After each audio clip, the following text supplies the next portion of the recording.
খবর দে, খবর দে, ভাইরে খবর দে, খবর দে, খবর দে, শয়তান রে খবর দে। নমস্কার, আমি প্রত্যয়। তো এখন দেখে উঠলাম রায়ান রাফি পরিচালিত বহু প্রতীক্ষিত এবং আকাঙ্ক্ষিত একটি ছবি বাংলাদেশে মুক্তিপ্রাপ্ত হওয়ার পর যেই সিনেমাটাকে নিয়ে মানুষের অনেক বেশি প্রত্যাশা, অনেক বেশি উচ্ছ্বাস। শুধুমাত্র বাংলাদেশ কেন, বাংলাদেশের বাইরেও বহু জায়গাতেও যেটাকে নিয়ে মানুষের একটা প্রবল উদ্দীপনা তৈরি হয়েছিল এবং রিলস এবং ছোটোখাটো অনেক ক্লিপসে ভরে গেছিলো এবং তারপর থেকেই আমারও একটা আশা ছিল যবে এই সিনেমাটা ওটিটিতে আসবে আমি দেখব। তা আমি দেখে উঠলাম তাণ্ডব। তার তাণ্ডব নিয়ে আমার কি মতামত?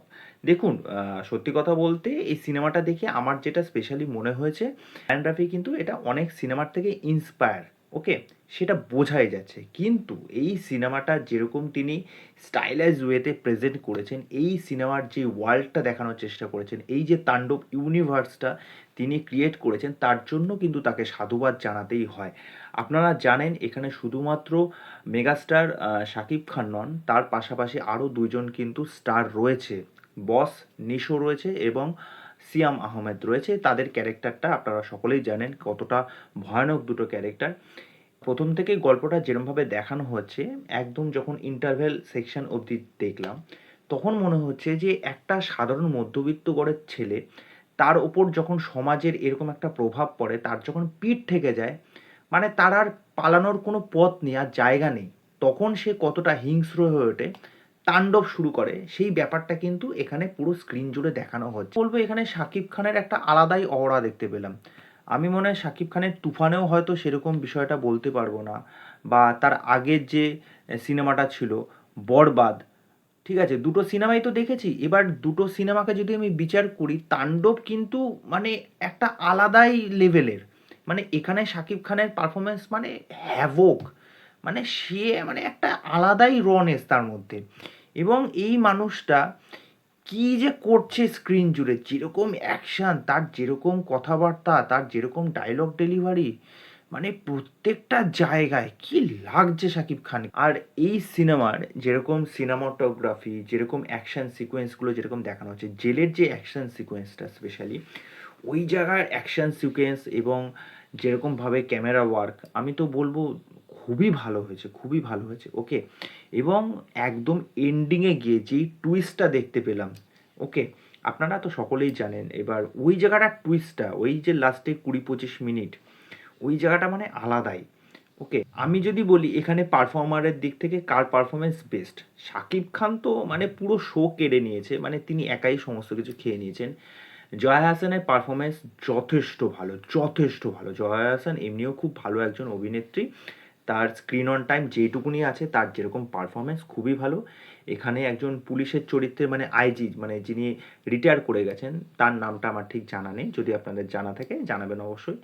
তা তার চরিত্রটাও খুব ভালো এবং অন্যান্য পার্শ্ব চরিত্র যারা আছে তারা খুব ভালো কাজ করেছেন, মোটামুটি ঠিকঠাক কাজ করেছে। সিয়ামের চরিত্রটার কথা বলি, জঙ্গলি দেখার পর সিয়ামের এই চরিত্রটা দেখে তো আমি তো অবাক, মানে তার যেরকম লুক, মানে সেই তার যেরকম একটা ম্যাডনেস আমরা দেখতে পাচ্ছি স্ক্রিন জুড়ে, তার যদিও আমি তো ভাই অবাক। এবং লাস্টে যদি বলি বসের কথা, আর কি বলবো, মাসুদ আমাদের সুরঙ্গের, মানে সে তো আলাদাই, আর কিছু বলা নেই।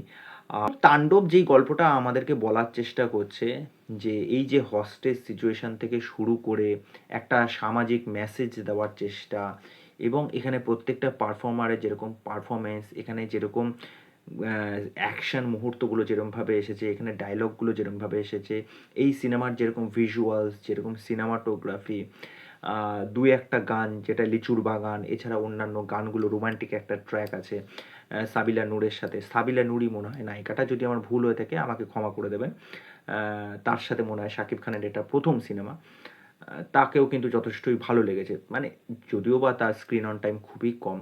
তো শেষমেশ একটা কথাই বলবো, শাকিব খানের সাথে রায়ান রাফির কোলাবোরেশনে যে কটা কাজ এসেছে, গল্পের দিক থেকে, পারফরমেন্সের দিক থেকে, সব দিক থেকে এটা কিন্তু বেস্ট। ওকে, এবং লাস্টে আমরা শাকিব খানকে যেভাবে দেখতে পাই একটা বড় ইয়াটের ওপর দাঁড়িয়ে, এবং তিনি যেই অঙ্গভঙ্গিটা করেন সেটা আপনারা সকলেই জানেন, কেননা ভিডিওতে সেটা বলা যাবে না, কেন ইউটিউবের কিছু কিছু গাইডলাইন্স আছে, এরমভাবে বলাটা ঠিক নয়। তা ওই জায়গাটা দেখবার পর তো মোটামুটি সকলের রেসপন্স সেটা তো আমি মানে রিয়াকশান দেখেইছিলাম, মানুষ কীরকম হারে রিয়াকশান করেছিল। তো আমার কাছে কিন্তু তাণ্ডব ঠিকঠাক ডিসেন্ট ওয়াচ, আমার ভালোই লেগেছে। এবার যদি চলে আসি এই তাণ্ডবের কোন জায়গাগুলো আমার খামতে লেগেছে। তাণ্ডবের খামতির মধ্যে এই যে তারা সমস্ত প্ল্যান প্রোগ্রামগুলো করছে, এই জিনিসগুলো না আরটু ডিটেলসে দেখানো দরকার ছিল। এই যে টেনশন মুহূর্তটা যে তৈরি হবে, এই টেনশনটা কিন্তু আরও বিল্ড আপ করা দরকার ছিল। তারপরে হচ্ছে এই যে শাকিব খান, ভাই সে তো ভালো পারফর্মার, সে তো তার পারফরমেন্সে 100 কেন 200% দিচ্ছে। পাশাপাশি যারা অন্যান্য চরিত্ররা আছে তারাও তো অন্তত ঠিকঠাক মতো তার সমতুল্য কাজ করো। একটা ব্যাপার হচ্ছে না, মানে একটা ক্রিকেট টিমের মধ্যে একজন ধরুন 80-র ওপরে রান করলো, আর বাকিজন ওই 10, 15, 5 এরকম করে রান করছে। এই করলে তো কখনো একটা টিম ওয়ার্ক হয় না।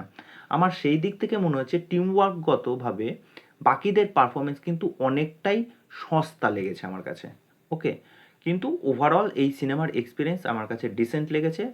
এবার দেখা যাক, তাণ্ডব 2 তো আবার আসবে। তা রায়ান রাফি যে ইউনিভার্সটা করার চেষ্টা করেছেন তাতে তিনি সফল। শুধুমাত্র বাংলাদেশ না, বাইরের দেশগুলোতেও মোটামুটি তো তাণ্ডব ভালোই বিজনেস করেছে। এবার দেখা যাক আমাদের ইন্ডিয়ান দর্শক এই সিনেমাটাকে কিভাবে নেয়, কিভাবে তারা দেখে। তা আমি বলবো যারা এখনও দেখেননি তাণ্ডব একবার দেখে নিতে পারেন, আশা করি আপনাদের ভালোই লাগবে। হইচইতে এসে গেছে, তা এই হলো আমার মতামত। তা এই বিষয় নিয়ে তোমাদের কি মতামত সেটা কমেন্ট করে জানিও। তো চলো আজকে এখানেই, বাই।